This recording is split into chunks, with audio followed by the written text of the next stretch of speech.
자, 21강 이제 문제풀이 연습으로 들어왔습니다. 21강 이제 화폐, 신용, 이자율, 화폐 시장을 이제 공부하셨죠? 자, 거기에 대한 문제를 풀면서 실력을 한번 더 다져보죠.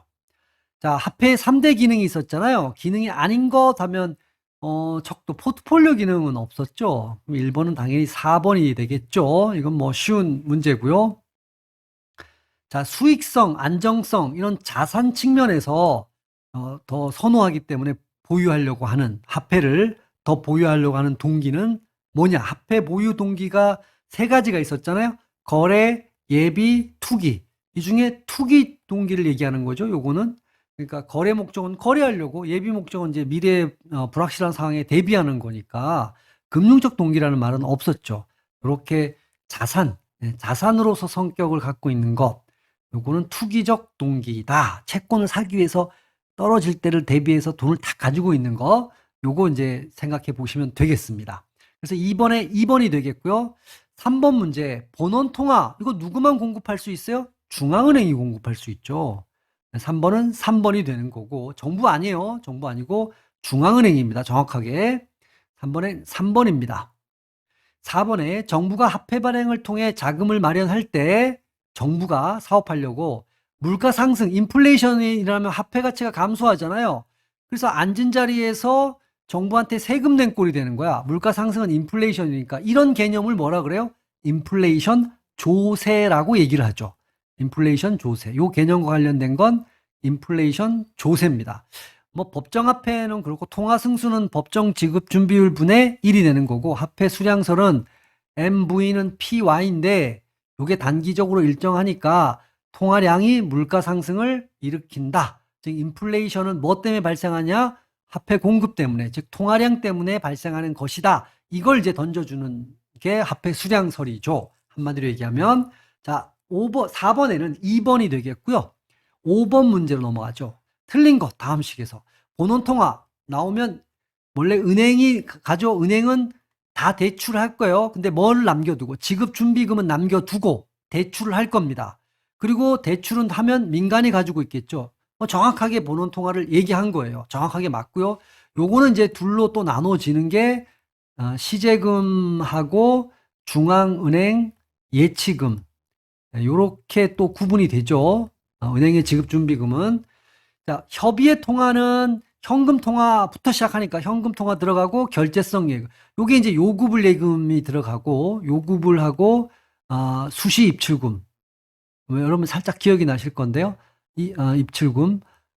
요런 걸 이제 합해서 결제성 예금이라고 합니다. 광의는 M2라 그러는데 요 M 안에다가 중결제성, 각종 이제 상품이 있죠.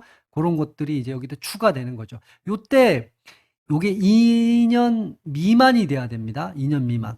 총 유동성 M3 또는 LF 이렇게 표현했는데요. M2에다가 M2 받고 거기다 2년, 이거 틀렸네요. 4번이 확실히 틀렸죠. 2년 만기 미만이 아니라 요 미만을 뭘로 바꿔야 돼요? 이상. 2년 미만이라는 거는 요 준결제성 예금 여기에 들어가는 거죠. 광의의 통화 M2 할 때 2년 미만이고, 유동성 할 때는 2년 이상의 금융 상품도 포함시킨다. 여기 요거 이제 여러분이 이해해 두시면 되겠죠. 5번엔 그래서 4번이 확실하게 틀렸습니다. 자, 국민소득 또는 실질 소득이 변했어요. 감소했어요. 이게 화폐 수요 곡선은, 자, 얘가 줄어들면, 얘가 줄어들었어요. 그러면 화폐 수요 중에서도 거래 목적, 그죠? 거래나 예비 목적의 동기의 화폐 수요를 감소시키는 거죠. 그럼 화폐 수요 곡선은 왼쪽으로 이동하는 겁니다. 그려보죠. 여기다가 수요 곡선 이렇고, 공급 곡선은 수직으로 그려야 되고, 여기 이자율이 있는데 소득이 줄면 화폐 수요가 줄죠. 왼쪽으로 이동할 거예요. 이렇게 왼쪽으로. 그리고 균형점을 비교를 해보면 이자율이 어떻게 됐어요? 내려갔죠. 근데 직관적으로 봐도 수요가 줄면 가격은 내려가는 거예요. 당연히. 그렇죠? 가격이 이자율이니까. 그러면 그거를 골라봐라. 왼쪽으로 이동해야 되니까 좌측 돼야 되고, 이자율로 내려가야 되죠. 하락. 그러면 4번이 되는 거죠. 4번이. 뭐 6번에는 4번 확실하게 이제 답이 나올 수 있죠. 자, 이제 7번 문제로 한번 넘어가 볼게요. 화폐 수요의 결정 요인들과 화폐 수요의 관계를 틀리게 설명한 것. 자, 국민 소득가는 비례하죠. 이거 1번이 틀렸네요. 뭐 보나마나. 국민소득과 화폐 수요는 정의 관계죠. 플러스의 관계입니다. 즉 비례한다는 얘기예요. 부는 반비례, 마이너스. 이자율과는 부의 관계죠. 그래서 우하향하는 수요 곡선이 이렇게 돼서 수요 곡선이 이렇게 이자율에 우하향하게 나오잖아요. 물가 상승률은 얘하고 얘는 전부 다 투기 목적과 관련돼 있죠. 자, 요거는 부의 관계다. 율자 들어가면 제가 부의 관계라 그랬잖아요. 그다음에 물가 수준 그 자체와는 정의 관계, 비례죠. 요 물가 수준은 거래 목적, 거래 목적과 관련되는 건데 비례합니다. 맞죠? 나머지는 7번엔 그래서 틀린 거니까 1번이 되겠네요. 자, 8번 들어갑니다. 어이구, 이거 계산하는데 김 과장이 500만 원을 집에다가 가만 뒀어요. 그러니까 시중에 돌고 있던 게 아니죠. 집에 어디 뭐 벽장이나 아니면 장판 밑에다 숨겨둔 거야. 근데 은행에다가 집어넣은 거야. 자, 그러면 이제 이 돈이 돌기 시작하는 거죠. 법정 지급 준비율은 20%예요. 여러분이 이제 우리가 퀴즈에 풀 때는 0.2라고 줬잖아요. 이렇게 퍼센티지로 주면 요게 전체 100인데 퍼센티지는 100을 얘기하는 100 중에 20을 차지하고 있다. 이런 얘기니까 숫자로 바꾸면 0.2가 되는 거예요. 그러면 통화 승수를 한번 계산해 보자고요. 통화 승수는 법정 지급 준비율 분의 1이니까 20을 집어넣으면 안 돼요. 0.2분의 1 이렇게 집어넣어 줘야 돼요. 그럼 위아래에다 10을 곱하면 2분의 10이 되니까 5가 되겠죠? 그럼 통화 승수가 5야. 그러니까 500만 원이 풀렸는데 얼마의 역할을 하냐면 곱하기 5. 그래서 2,500만 원. 5, 25니까 화폐 공급량은 마치 2,500만 원이 공급된 거와 마찬가지다. 500만 원을 풀려졌지만 이렇게 계산해 보는 거죠. 그래서 8번에는 2번이 되는 겁니다. 이렇게 퍼센트로 줄 때는 20%면 0.2, 10%면 0.1 이런 식으로 계산을 해줘야 된다는 거. 자, 9번 문제로 한번 가볼까요? 자, 화폐에 대한 설명인데 적절하지 않은 거네요.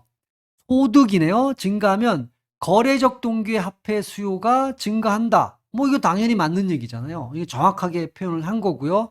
물가 상승률에 율자 들어갔어요. 그러면 투기적 동기와 관련돼 있죠. 근데 요거는 부의 관계, 마이너스의 관계니까 화폐 수요는 감소한다. 이것도 맞는 표현이네요. 반비례를 하는 거니까.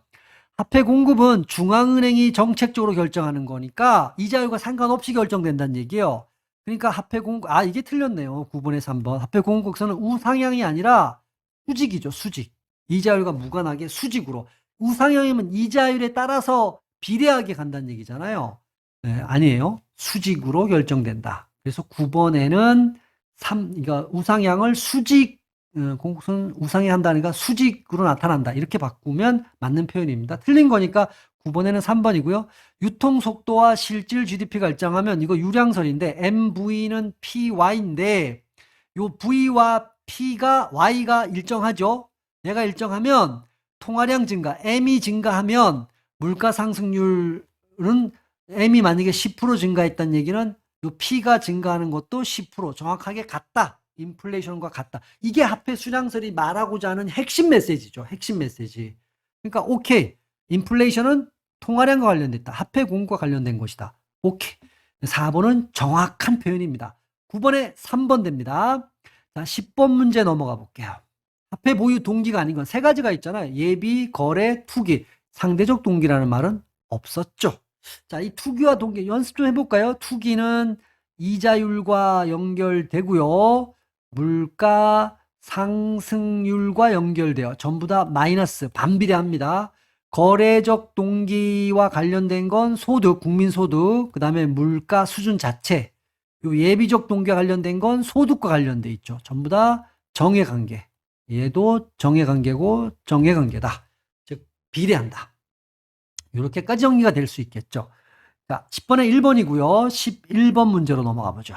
중앙은행이 화폐의 공급량을 늘리는 경우 발생하는 사항들과 거리가 먼 것. 자, 그러면 한번 가보죠.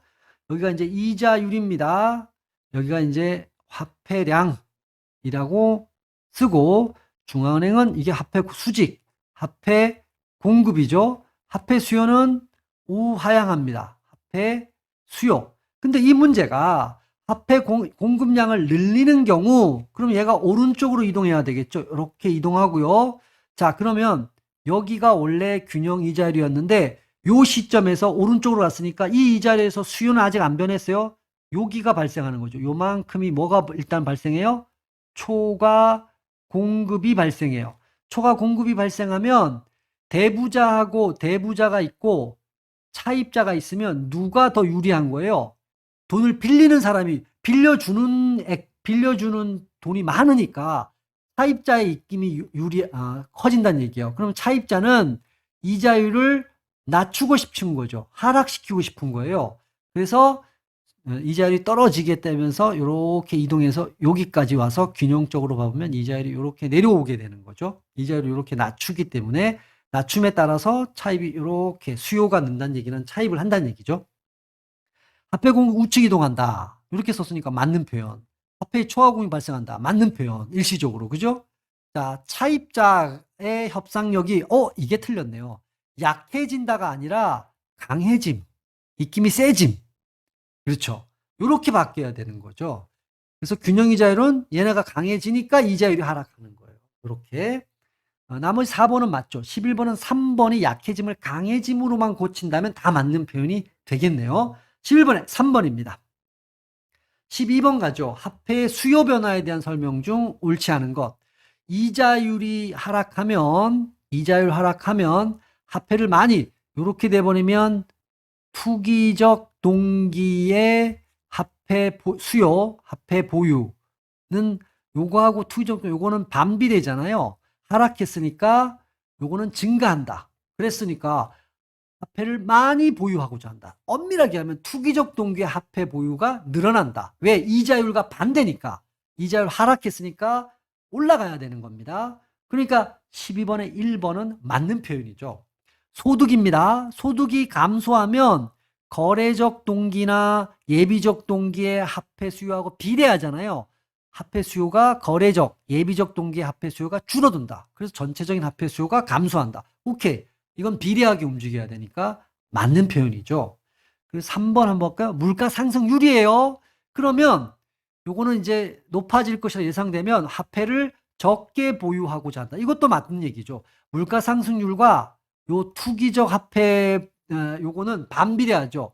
그래서 요게 높아진다 그랬으니까 투기적 동기의 화폐 보유는 줄어들어야 되는 거죠. 그렇죠? 기회비용이 더 커지니까 요것도 맞는 표현이죠. 반대로 작용해야 됩니다. 높아지면 낮아지고 수요가 이자율과 물가 상승률은 반대다. 반대로 움직인다. 하락하면 늘어나고 높아지면 줄어든다. 요겁니다. 그래서 12번에 3번도 결과적으로는 맞는 표현이에요. 물가, 요번에는 상승률이 아니에요. 물가예요. 얘는 플러스의 관계죠. 거래적 높을수록 그럼 비례해야 되는 겁니다. 거래적 동기에 의한 화폐 수요가 이게 틀렸죠. 감소한다가 아니라 증가한다. 이렇게 갖다 놔야 되죠. 물가가 높으니까 5만 원짜리 가지고 있으면 안 돼요. 이제 10만 원, 즉 더 많은 돈을 가지고 가야지만 물건을 살 수가 있단 말이에요. 그러니까 현금이 더 많이 필요해요. 물가가 높으면 이런 얘기잖아요. 그러니까 당연히 감소가 아니고 거래적 동기의 화폐 수요가 늘어나야 되는 거죠. 증가한다. 12번에 그래서 4번이 틀린 겁니다. 가장 옳지 않은 걸 고르라 그랬으니까 4번입니다. 자, 이제 13번 가죠. 화폐의 기능에 대한 설명으로 잘못 작져진 것. 가치 척도예요. 척도. 그러면 이거는 상대 가격, 즉 비교를 한다는 얘기잖아요. 상대 가격을 나타내는 비교하는 가격. 여기 비교라는 표현을 썼어요. 뭐 정확하게 맞고요. 가치 저장. 이건 구매력자가 나와야 되죠. 구매력을 보관하고 있다가 미래로 이전한다. 맞고요. 교환의 매개수단. 대가로 지불하는 거죠. 교환의 대가로 지불할 때 쓴다. 가치 척도. 한 시점에서 구매력 얘기가 나오면 기본적으로는 가치 저장과 연관되는 거예요. 13번은 4번은 완전히 틀렸죠. 그러니까 포인트가 뭐냐면 가치 척도란 얘기는 상대 가격, 즉 비교해서 어느 게 더 싸고 더 그러니까 잰다는 얘기예요. 측정한다는 얘기예요. 어느 게 더 비싼지, 싼지 이런 거고 저장한다는 얘기는 구매력을 저장하는 거예요. 그래서 미래로 이전할 수 있다. 교환의 매개수라는 건 대가 지불을 하는데 쓴다. 이런 얘기가 되는 거죠. 그래서 4번은 가치 저장 요게 구매력을 보관한다. 이거는 가치 저장 수단과 관련된 겁니다. 2번에 있는 요거와 직결되는 얘기다. 4번이 되겠습니다. 틀린 거는 13번에 4번입니다. 14번 가보죠. 통화의 유통 속도를 구하라네요. 이건 여러분 유통 속도니까 요거 화폐 수량서를 떠올려야 돼요. M 곱하기 V는 P 곱하기 Y다. 자, 실질 국민소득 1,500. 요 Y가 1,500이란 얘기예요. 1,500. 자, 통화량 750. 요 M이 750이란 얘기예요. 물가 수준 2 곱하기 V는 P가 2란 얘기입니다. 자, 그러면 우리는 V를 구하고 싶은 거잖아요. 그럼 양쪽을 750으로 나누는 거야. 그럼 여기도 750으로 나누고 여기도 750으로 나눠요. 그럼 여긴 약분이 되니까 왼쪽에는 V만 남게 되겠죠. 이걸 계산하면 돼. 자, 그러면 이게 얼마나 이거 계산을 해볼까요? 여기 이제 5, 3, 15니까 여기 5로 나눠보는 겁니다. 300이 되고 여기는 5, 1은 5에다가 5면 2, 25, 5, 25, 150이 되네요. 그럼 150하고 300을 약분하면 2가 되죠? 그럼 2 곱하기 2니까 4가 되는 거죠. 통화 유통 속도는 4다.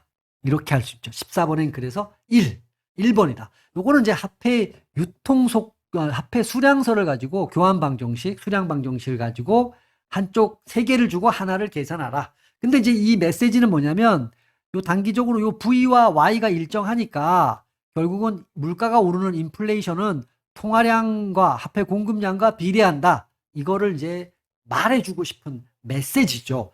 그 이론 강의에서는 뭐 명목 화폐 증가율, 명목 소득 증가율, 실질 소득 증가율, 물가 상승 뭐 복잡한 과정을 뺐지만 그거 이해 못해도 괜찮습니다. 핵심은 이거예요. 핵심은 요걸 잘 이해하면 이제 이건 완전히 틀린 얘기 아니에요. 맞는 얘기이긴 합니다. 근데 이것만으로 인플레이션을 다 설명할 수는 없다는 얘기가 이제 문제인 거죠. 자, 이제 어쨌든 14번에는 1번 했고요. 15번 가죠. 화폐 수요와 공급에 대해서 가장 부적절한 겁니다. 다른 모든 여건이 일정하게 고정되어 있는 경우 소득입니다. 소득이 증가하면 이자율이 하락한다. 정말 그럴까 한번 가보죠. 이렇게 따지면 돼요. 소득이 올라갔어요. 그러면 거래 목적에 화폐 수요가 어떻게 됩니까? 화폐 수요가 늘어요. 그러니까 화폐 수요 곡선은 우측으로 이동해야 되는 거죠. 자, 어쨌든 화폐 수요가 는다는 얘기예요. 소득이 늘어서. 그럼 수요가 늘면 여러분 가격은 어떻게 될 것 같으세요? 가격은 자, 천천히 한번 해볼게요. 여기가 이제 화폐 수요고 여기 화폐 공급이죠. 그러니까 소득이 증가했으니까 화폐 수요가 오른쪽으로 이렇게 이동해야 돼요. 그럼 이자율이 어떻게 돼요? 하락하는 게 아니죠. 상승해야 돼. 이걸 잘 모르겠어. 그래도 소득이 늘면 화폐 수요가 느네. 수요가 늘면 가격은 어떻게 되죠? 올라가는 거예요. 살 사람이 많아. 그럼 팔 사람의 가격 올리죠. 당연히. 그러니까 화폐 가격이 이자율이잖아요. 이자율은 올라가야 되는 거예요. 그래서 여기서는 틀다. 그래프로도 이렇게 볼 수 있지만 직관적으로도 우리가 풀 수 있죠. 화폐 수요 곡선은 이자율과 화폐 수요량의 음의 관계죠. 반비례 관계. 맞죠? 요거는 정확하게 맞는 얘기고 우하향하는입니다. 우하향하는 모양. 화폐 공급은 이자율과 관계없이 중앙은행이 정책 결정을 이루어지잖아요. 그래서 수직의 형태. 오케이. 이것도 맞는 표현이죠. 화폐 수요는 주어진 이자율에서 보유가 가져가는 화폐 양으로 자산의 보유 형태는 포트폴리오 선택이 문제. 그렇죠. 그래서 화폐 수요할 때 제가 포트폴리오 투자부터 먼저 얘기했잖아요. 포트폴리오를 선택하는 과정에서 이제 위험 분산, 뭐 수익성 분산 이런 차원에서 화폐 수요를 양을 결정한다. 이제 이렇게 제가 설명을 드렸잖아요. 4번은 정확하게 맞는 표현입니다. 15번의 답은 1번이고요. 16번으로 넘어가 볼게요. 야, 요거 재밌네요. 천천히 풀어야 돼요. 물가 상승률이 넘어갔어요. 그럼 여러분 이렇게 풀어야 되죠. 투기적 동기의 화폐 수요. 근데 요거는 요 둘 사이에는 마이너스 부의 관계입니다. 이자율과 물가 상승률은 화폐 수요와 부의 관계에 있어요. 그러니까 음의 관계, 반비례. 요게 높아졌다 그랬잖아요. 높아졌다. 얘가 올라간 거예요. 그러니까 얘는 떨어져. 그러니까 결과적으로는 전체적인 화폐 수요가 떨어진다. 그럼 얘는 화폐 수요 곡선을 이동시키는 거죠. 자, 그러면 요렇게 한번 다시 써보죠. 여기가 이자율이라고 해놓고 화폐 공급은 수직으로 딱 정해놓고요. 화폐 수요를 우하향하게 이렇게 그려놓고, 자, 이자율이 변하면은 곡선 이동 안 하지만 물가 상승률이 높아졌으니까 결국은 우리는 화폐 수요가 줄어든다는 걸 알았어요. 그러면 수요 곡선이 이렇게 왼쪽으로 이동해야 돼요. 그러면 투기적 동기의 화폐 수요가 감소한다. 이거는 맞잖아요. 맞는 얘기죠. 화폐 수요 곡선은 그래서 좌측으로 이동한다. 감소하니까. 이것도 맞잖아요. 그럼 이자율이 어떻게 될까? 균형 이자율은 떨어지잖아요. 그렇죠. 균형 이자율이 하락한다. 얘도 맞는 표현. 1, 2, 3번이 다 맞는 거죠.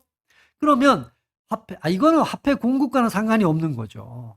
좌측, 이건 화폐 공급 곡선은 중앙은행이 알아서 하는 거예요. 통화량을 늘리고 싶으면 이거는 이제 오른쪽, 줄이면 왼쪽 이렇게 가는 거죠. 화폐 공급과는 아무 상관이 없는 얘기야.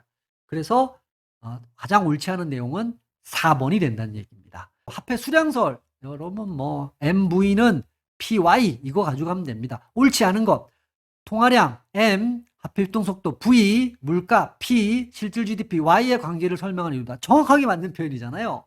통화량과 화폐 유통속도의 곱으로 산출되는 총 거래액은 물가와 실질 GDP의 곱인 요거 합하면 명목 GDP라 그런다 그랬죠. 항등적으로 같다. 그래서 제가 3개를 썼어요. 언제나 같은 관계다. 그렇죠. 이거의 곱은 요거의 곱과 항등적으로 같다. 요거의 곱을 특히 뭐라 그러냐? 명목 GDP라 그런다. 맞는 얘기예요. 맞는 얘기. 자, 단기적으로 화폐 유통속도 증가율과 시제, 그러니까 다시 말해서 요 V하고 Y가 일정하다 이거야. 고정돼 있어요. 그러면 증가율이 0이라면, 그러니까 그대로 있다면 통화량 증가율은 물가 상승률과 요 M의 증가율이 10% 됐다 그러면 물가 상승률도 당연히 10%다. 이렇게 우리가 설명할 수가 있죠. 일치한다. 당연한 얘기입니다. 화폐 유통속도와 실질 총생산이 Y죠. 일정하다면 화폐 공급이 변할 때 물가가 이에 따라 변하는데 정비례죠. 반비례가 아니라 이걸 뭘로 고쳐야 돼요? 정비례하게 변한다. 이렇게 고쳐야 맞는 거죠. 17번에는 4번이 되겠습니다. 사실 17번 문제를 풀면서 화폐 수량설은 핵심은 본질적으로 다 이해한 거예요. 이렇게만 이해하시면. 자, 마지막 문제가 되겠네요. 물가의 사회적 비용에 대해서 물었는데 부적합한 거예요. 인플레이션율이 높을수록 현금을 다른 금융자산으로 더 많이 대체하기 때문에 구두창 비용이 이거 틀렸네요. 감소가 아니라 증가하죠. 즉 앞에서도 이론에서 말씀드렸지만 인플레이션이 높으면 현금을 갖고 있는 게 불리하잖아요. 현금 가진 게. 그러니까 은행에 넣어놓는단 말이에요. 그럼 현금이 필요할 때마다 수시로 찾아야 돼. 그러니까 구두창, 밑창이 다 닫는 거예요. 그러니까 구두창 비용이 증가하게 되는 거죠. 메뉴 비용도 당연히 증가합니다. 메뉴판을 자꾸 바꿔야 되니까. 인플레이션율이 높을수록 가격이 더욱 빈번하게 변해서 가격을 더 자주 조정해서 메뉴판을 바꿔야 돼요. 메뉴 비용은 증가한다. 그렇죠. 이건 맞는 얘기야. 구두창 비용도 증가하고 메뉴 비용도 당연히 증가하는 겁니다. 인플레이션율이 높을수록 상대 가격 변동성이 증가해서 그렇죠. 한쪽은 높아지고 한쪽은 그대로 있고 이렇게 가격 비율이 왜곡된단 말이에요. 효율적 자원 배분이 왜곡된다. 맞는 얘기. 이것도. 자, 매우 높은 수준의 인플레이션을 지속되는 걸 뭐라 그런다 그랬어요? 하이퍼 인플레이션. 이렇게. 요 개념적인 문제죠. 오케이. 18번 1번 정확한 표현입니다.